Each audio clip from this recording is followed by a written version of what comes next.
The next command, 3D command is yung press pull. Ito siya. Itong press pull, kumbaga, hinihila niya pataas yung 3D solid. Kung ano man yung area, pwede niyang iangat. Pag inangat niya, isang buong solid na yung object natin. From 2D, maging 3D na siya. Okay, so nasa world coordinate na tayo, nasa global coordinate. So, ito yung default. So, kung nagda-drawing ka, ang plane kung saan ka nagda-drawing is yung sa XY plane. Sample. Ayan, dyan yung drawing natin. So, paano gawin? Si press pull, kailangan meron kang bounded area.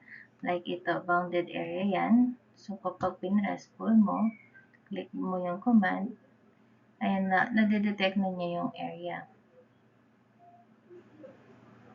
And si press pull, hindi niya siya concerned kung saang plane siya. So, yung plane, kung yung pagpili ng plane, nangyayari yan kapag nagto-2D tayo. Kasi kapag 2D, kailangan nasa plane ka. Pero kapag nagpo-polyline ka na command. Then, so, itong sa press pull, basta meron kang bounded area, pag natitect niya, pwede mong i-press pull like this one. Ayan, napupull up niya. So, 3D na yung object mo. May butas siya dito kasi nga, itong text na to, yung area niya, hindi niya sinali. So, again, ayan yung ano natin, no? Kung gusto mong lagyan itong hindi niya nalagyan, i-press pull mo itong specific area na to. Then, pwede mo na siyang gawing 3D na rin siya. So, ito yung sa kahalagahan pala din ng properties. Ipapakita ko dito. Kunwari gusto mong magka-height na yung dalawa. Gusto mo yung height nila is this height ng mas mababa. So, ito pwede mong baguhin yung height niya. So, tingnan mo yung height nito by yung view and then sa properties palette. Makikita mo yung height niya, oh. Itong mababa. It's 7338. So, ito, ano ba siya? 38. So, 7338 para maging magka-height na sila. So, ayan. Magka-height na sila. Kung gusto mo silang dalawa, ang maging height ay 3,000. Ba't hindi nag-input? 3,000 to. So, pwede naman. So, naging 3,000 na yung height nila. So, ganun si press pull.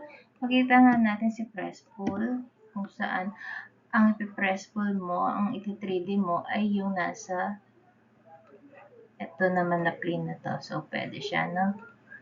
Yan. Or ito, pwede rin siya. So, basta may nakitang bounded area si press pull, kaya niyang gawing 3D. What if yung ganitong area, i-explode ko to. So, byline na lang siya. And then, yan. Kung itong maliit na area lang na to, ito lang ang ipipress pull ko.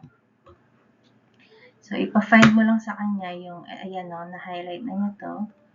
So, napipress pull niya. Pwede sa kanya. So, si press pull, hindi siya maselan. Basta may bounded area siyang makita, ma-detect, kaya niyang iangat yung cross-section niya para maging 3D na siya. So, that's press pull.